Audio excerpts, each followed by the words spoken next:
Hello दोस्तों, welcome back to my channel. दोस्तों आज डे 9 है। दोस्तों आज मैंने 21 वोकेबलरी के वर्ड सीखे हैं। दोस्तों आपसे मैं डिस्कस करूंगा कि डे बाय डे कुछ नया सीखना चाहिए। और आज संडे है, आज मैंने कुछ नया सीखा। मैंने सोचा कि क्यों ना आपसे 21 वोकेबलरी डिस्कस कर लिया जाए। वो अलग अलग वोकेबलरी है, मैंने ऐसे ही रैंडमली उठा लिया और मैंने सोचा लिखूं और आपको शेयर करूं और बताऊं। दोस्तों वोकेबलरी भी बहुत मेन पार्ट है। मैंने आपको बताया था कि मैं इस लर्निंग में क्या क्या सीखूंगा, वही आपसे डिस्कस करूंगा।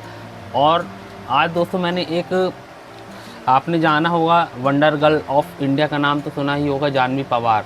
आज उनका मैंने 11 बजे वेबिनार अटेंड किया। बहुत अच्छा सीखने को मिला। उनकी इंग्लिश तो बहुत हाई लेवल की थी, बट कोशिश मेरी पूरी थी। उन्होंने वोकेबलरी के बारे में बताया, रीडिंग राइटिंग प्रैक्टिस जो भी चीज़ें रहती है उस वेबिनार में बहुत सारी चीज़ें उन्होंने बताया। यानी बहुत सारी चीज़ें तो दिमाग से उड़ गई क्योंकि याद नहीं है, बट इतना मेरे को पता चला कि उन्होंने बताया कि कैसे बोलना है, कैसे किसी पॉडकास्ट चैनल को देखना और कैसे प्रैक्टिस करना है, कैसे वोकेबलरी इंपॉर्टेंट रहती है। मेन चीज़ रहती है लिसनिंग और बोलने का। अगर हम सुनेंगे नहीं और उसकी बोलने की प्रैक्टिस नहीं करेंगे तो हमसे नहीं आएगा वो चीज़। और मैंने 11 से लेकर 2 बजे तक का उनका वेबिनार अटेंड किया। कहीं ना कहीं कुछ ना कुछ सीखते रहना चाहिए। और उन्होंने अपनी एक जर्नी के बारे में बताया। जब उनको इंग्लिश सीखना था तो वो बहुत ज़्यादा, यानी बहुत सारी इंस्टीट्यूट में गई। उनको उनका बहुत मजाक उड़ाया जाता था कि वो अंग्रेज़ आ गई।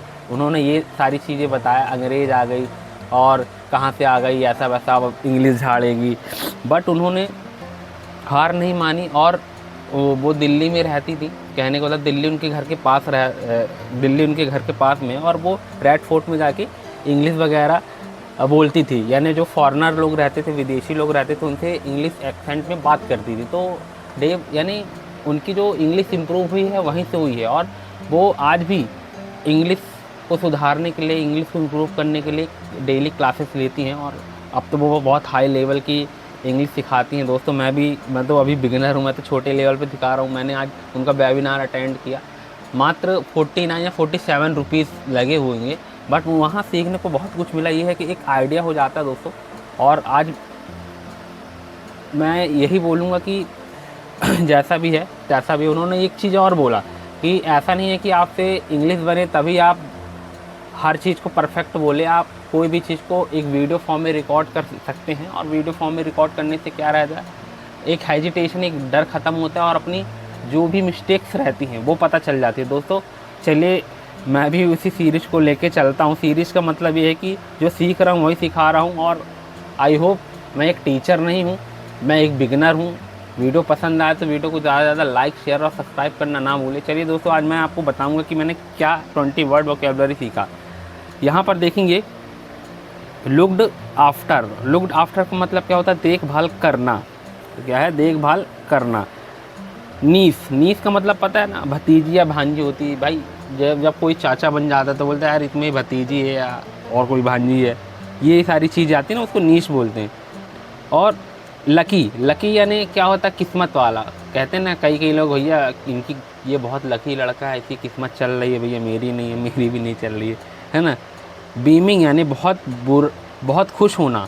क्या है, बहुत खुश होना। कहीं ना कहीं मैंने मिस्टेक की है, आई होप कि आप मुझे माफ़ करेंगे।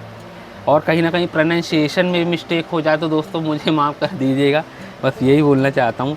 हार्म, हार्म यानी आपको तो पता हो, कई बार कई वर्ड, ये जो वर्ड है ना, आपने कई बार सुना होगा, हार्म। ये this is harmful for us. Harm मतलब क्या होता है, नुकसानदेह या नुकसान। पैक्ड, पैक्ड यानी बोलते हैं सामान को बांधना। जब भैया पैक कर लो, भैया अपना सामान बांध लो, नहीं मतलब अपन कुछ भी बोलते हैं इसकी मीनिंग। वीविंग, गुड बाय, हाथ हिलाकर अलविदा करना। आपने देखा होगा कि कई बार इमोजीज में हाथ ऐसा हैंड शेक वो रहता है, हैंड शेक का नहीं, ऐसा हाथ हिलाने का रहता है। तो अपन उसे वेविंग गुड बाय, उसको कहते हैं हाथ हिलाकर अलविदा करना। डिस्कशिंग, भेस बदलना। अपीयर्ड, सामने आया, अपीयर्ड सामने आया। हॉरीफाइड, हॉरीफाइड का मतलब बहुत डर जाना। जैसे बहुत ज़्यादा व्यक्ति डर जाता है, एक तो फियर भी होता है, वो डर जाना होता है। तो इसका भी एक अलग मीनिंग है, हॉरीफाइड यानी बहुत डर जाना। फूल, फूल का तो मतलब आपको पता है बेवकूफ़। ट्रिक्स्टर, धोखेबाज चालाक आदमी, क्या है? धोखेबाज चालाक आदमी।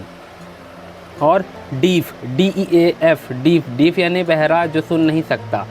और ब्लाइंड, ब्लाइंड मीन्स क्या होता है? अंधा। डिसाइडेड, डिसाइडेड मीन्स क्या होता है? फैसला किया। प्रिटेंडेड, प्रिटेंडेड मतलब झूठ मूठ की एक्टिंग करना, कोई व्यक्ति ना वही झूठ मूठ की एक्टिंग कर लेता है। स्लीपी, स्लीपी यानी नींद आना। यौन, यौन यानी दवाई लेना। जर्नी, जर्नी का मतलब तो आपको पता है सफ़र। नोडेड, नोडेड मतलब सिर हिलाना। क्विकली, क्विकली का मतलब जल्दी से। ये 21 वोकेबलरी की वर्ड है दोस्तों। ऐसा नहीं है कि हो सकता है कहीं बोले आप बोलोगे कि यार ये तो मैं भी लिख के बता सकता हूँ, ऐसा नहीं है। ये मेरी सिर्फ प्रैक्टिस, एक छोटी सा मोटिवेशन है उन लोगों के लिए जो लोग इंग्लिश तो सीखना चाहते लेकिन वो अपने डर को बांध कर रखे हुए हैं, यार कैसा बोलेंगे कैसा नहीं। तो मेरी इस वीडियो को देख कर आपको इतना तो हिम्मत मिल जाएगी, जब ये बंदा कर सकता है, ये बंदा वीडियो बना सकता है, तो मैं क्यों नहीं। दोस्तों डे 9 का ये वीडियो है, आई होप आपको पसंद आया होगा। कहीं ना कहीं मैं अपने आप को इम्प्रूव कर रहा हूँ, लिसनिंग करता हूँ, लिसनिंग और स्पीकिंग पे मैं ज़्यादा फोकस करता हूँ। आपको मैं बताऊँगा, जब तक मैं सुनूंगा नहीं तब तक मैं बोलूँगा नहीं, तो बस यही है। और वोकेबलरी बहुत इंपॉर्टेंट पार्ट होता है। बस दोस्तों मिलते हैं नेक्स्ट वीडियो में। आई होप ये वीडियो आपको पता होगा, है ना। और बस यही बोलूँगा, आशा करूँगा ज़्यादा से ज़्यादा मुझे सपोर्ट करें। अगर कहीं भी थोड़ा बहुत मोटिवेशन दे पाऊँ तो बस मैं यही मेरी जीत होगी। और आपके मोटिवेशन से ही मुझे मोटिवेशन मिलता है दोस्तों। चलिए मिलते हैं नेक्स्ट वीडियो में। जय हिंद, वंदे मातरम।